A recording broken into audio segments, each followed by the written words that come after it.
فاتورة الكهرباء اللي مجننة الناس كلها، وطبعا عارفين ان الكهرباء اسعارها غليت في الفترة اللي فاتت.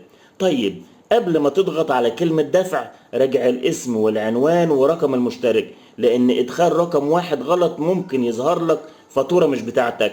ركز معايا، انا بتكلم على دفع الفاتورة من التليفون بتاعك، وما تستناش المحصل ولا وجع الدماغ.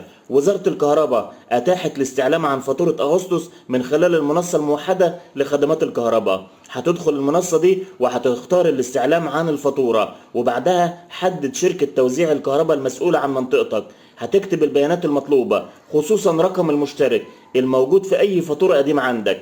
هتضغط على استعلام، ولما تظهر النتيجة راجع قيمة الفاتورة وبيانات الاستهلاك واسمك وعنوانك. بعد التأكد تقدر تستخدم طريقة السداد الإلكتروني المتاحة لدى شركات التوزيع أو أي خدمة دفع معتمدة.